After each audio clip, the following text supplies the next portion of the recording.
Happy birthday to you. Happy birthday. Now we have the patch stop with today's Playdays. It's a play bus.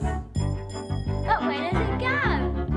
Where does it stop? Watch for the sign of the lollipop.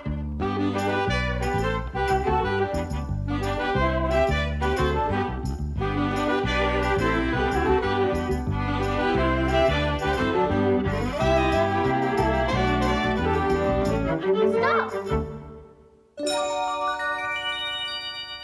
It's the patch stop. With Peggy Patch. Peggy Patch is out today to find a patch to stop and play. Where will it be? Who will she meet? Has the bus stopped at the end of your street? Can you guess where Peggy's got off the bus today? I'll give you some clues. She's at a place where sometimes there's pebbles and sometimes there's sand, and it stretches a long way, and something is always making a noise. Come on, let's have a look.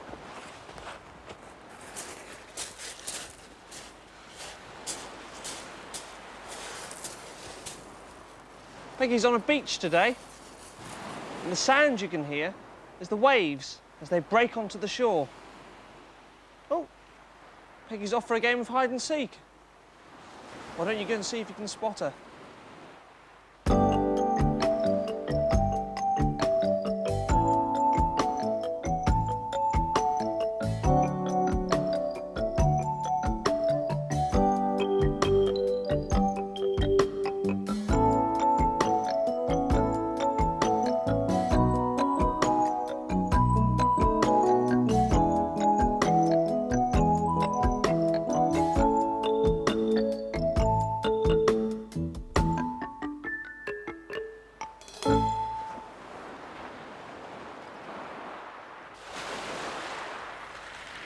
Have you ever played Ducks and Drakes?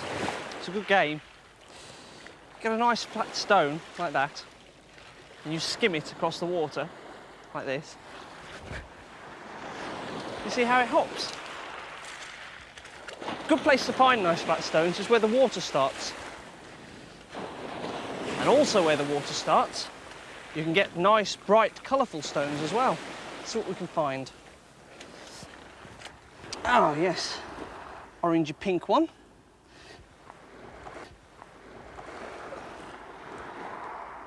There's a white and pink one. Oh, these look good as well when they're wet. There we go. Orangey colour.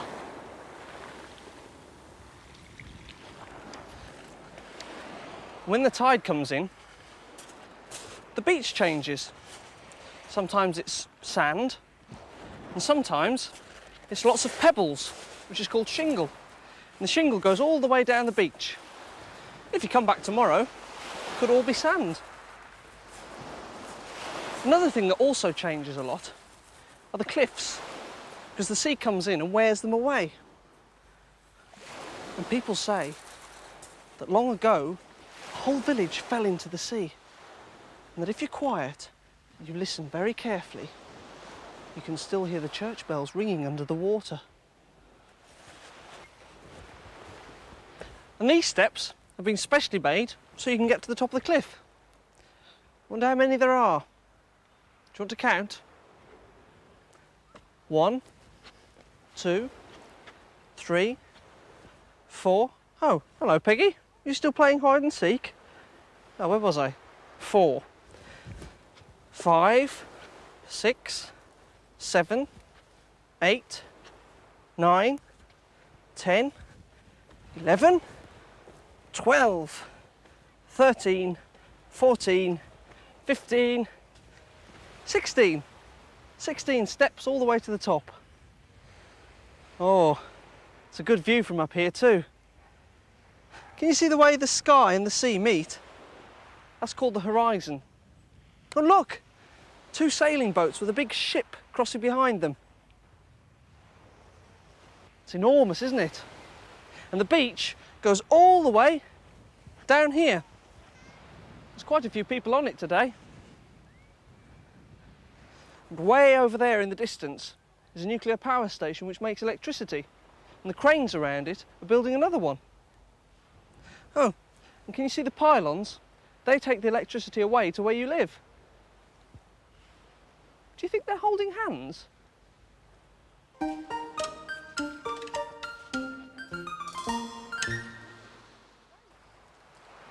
Peggy Patch has found a creature who lives in the cliffs to say hello to. Say hello to this creature. A creature with a long tail and a white bib, who, when it's young, lives in a tunnel in the sand. It's a sand martin.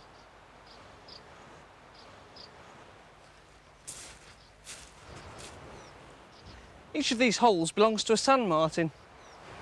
If we're careful, maybe we'll see one. Oh, there's one, look. Just flying out.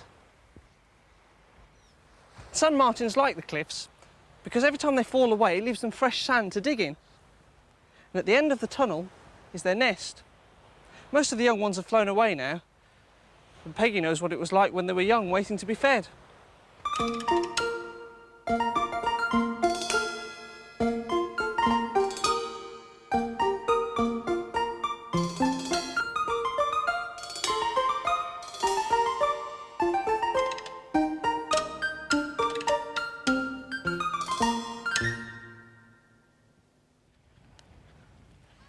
Peggy Patch has a book.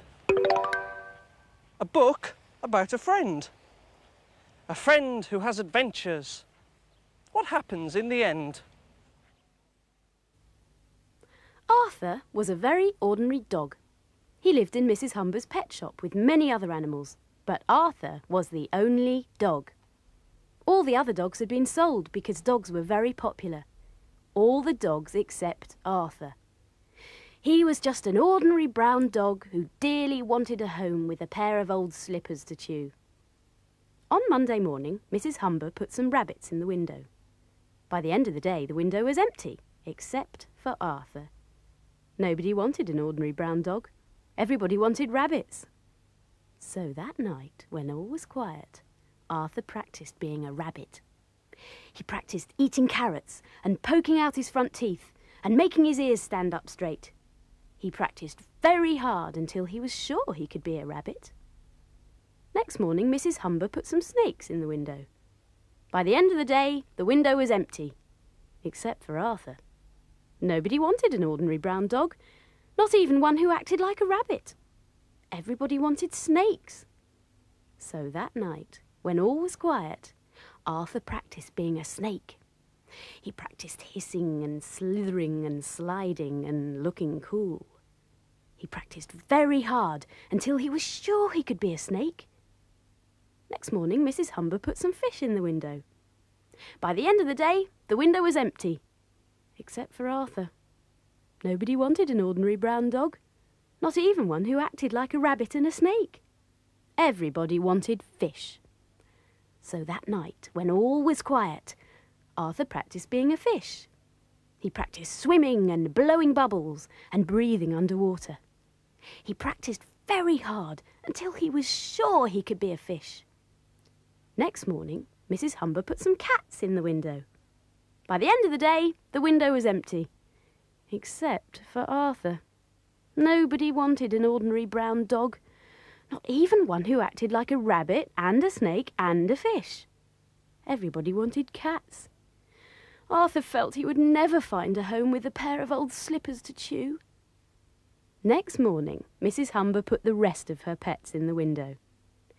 There were 2 hamsters, a cage of mice, 3 canaries, a blue budgerigar, a green frog, 1 sleepy lizard, and Arthur. Arthur jumped on lily pads, squeaked and nibbled cheese, purred, croaked, and even attempted to fly. By the end of the day, the window was empty, except for Arthur. He had collapsed, exhausted, in the corner of the window. Now he was certain he would never find a home, whether he was a rabbit, a snake, a fish, a cat, or a purple, spotty, 3-headed wombat. Arthur decided he might as well be just an ordinary brown dog. Late that afternoon, just before Mrs. Humber was about to close the shop, a man came in with his granddaughter. "Excuse me," said the man.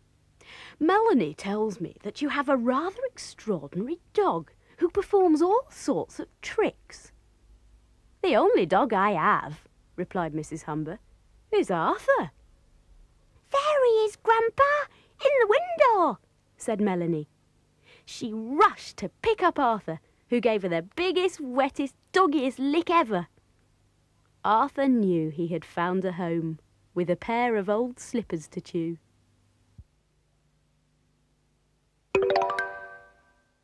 So what else do you know about the sea then? What other sort of things do you know about it? I mean, because it's not very big today, is it? I mean, the waves aren't very big. I mean, do they get big? Sometimes, Yeah, very. But you've got to be careful, haven't you? Because you can't go out too far, can you? I can't swim in the sea. Once at the beach mission, the waves came right up to the wall. They came right up, and they were really big. They were about a metre big. That's quite big, isn't it? We went. It's smaller than me, 'Cause I- though. 'cause It's I was bigger in the than water. Andrew and smaller than me. Oh, that's quite good, isn't it? Oh, stand up then. Let's have a look and see how big that is then. A metre's up about up You to stand there. up. You stand up then, and let's see. Right. So the waves were bigger than Andrew, but smaller than you. So they were about sort of there, were they? All right. So what sort of things? What is it on top of the waves? You know when they get really rough and about that high? Do you know what they're called? You know, the crest of a wave. Do you know what it's called? No, not white horses. You've never heard of them being called white horses. You want to go and see if there's any white horses today then? There's quite a few, because I can see some from here. Can you? Oh right. Shall we go and have a look for some then? Shall we go down to the beach and have a look? Okay.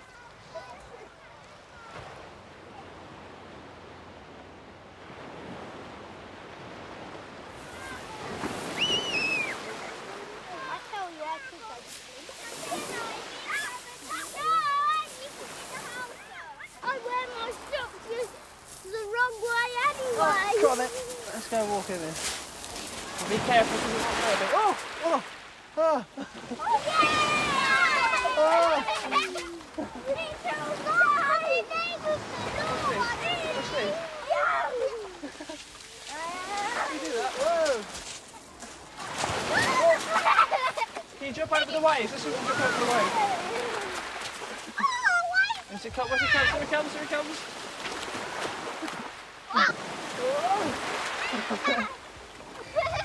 Where's the other one coming? There was this highway right up here.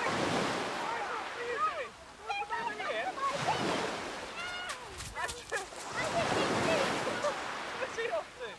Where are you going? Here it comes, here it comes, here it comes.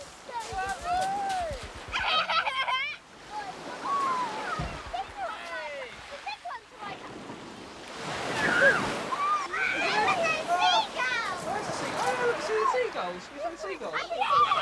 Did you know that they said that every 7th wave is a big one?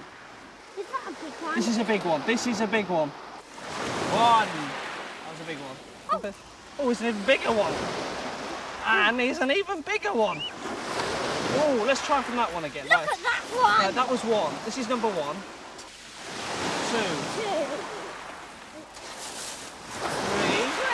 That one was That was a big, always a big one. 4.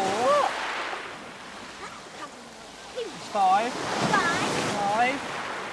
That was quite a big one. just one more. 6. Who's another one? There's number 7. Is number 7 coming now? Here it comes. 7. 7. Look at this This one. is a big one. Look Oh! at this one. Oh, another one. Oh, that's a bigger one than number 7, wasn't it?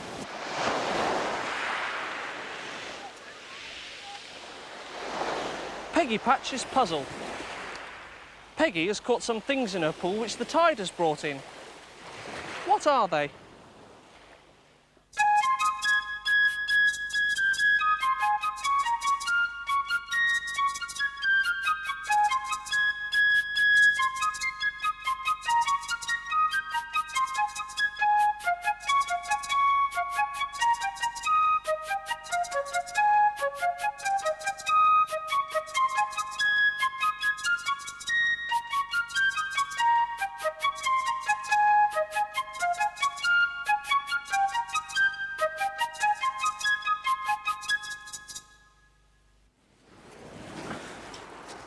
Did you guess? There was some seaweed. there was a shell, which is called a mussel shell, which had a creature inside called a mussel. It was a very small starfish. I think it'll probably get a bit bigger, though. And quite a big crab.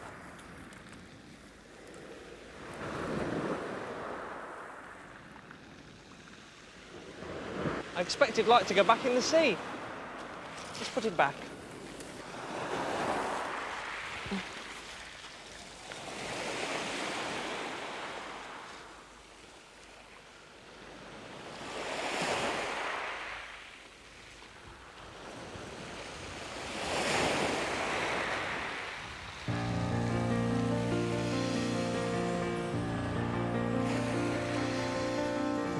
White waves are splashing on the shore, they're crashing, washing over pebbles, and the ebbing tide will turn white water waves. Ooh, white water waves.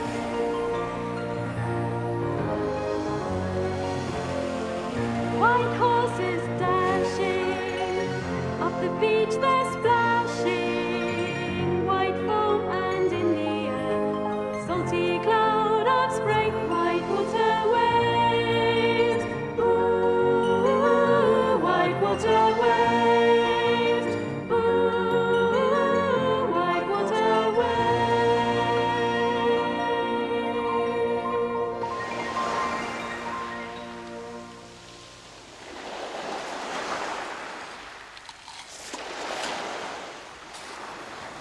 Pictures of this, pictures of that. I like your pictures, says Peggy Patch. You painted and coloured them in orange, yellow and blue. I like your pictures, says Peggy. I hope you like doing them too.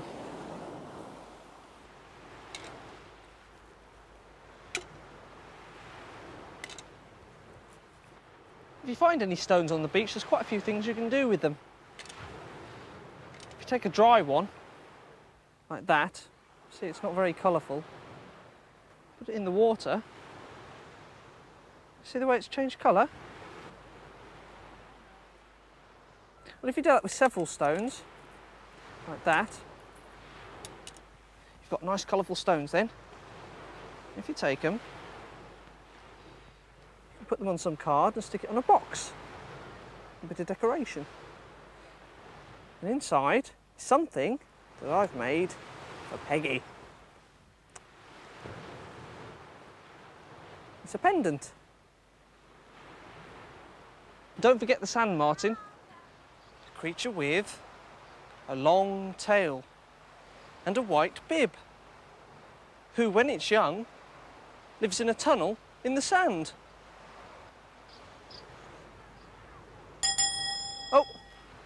Oh, there's the bus. Peggy!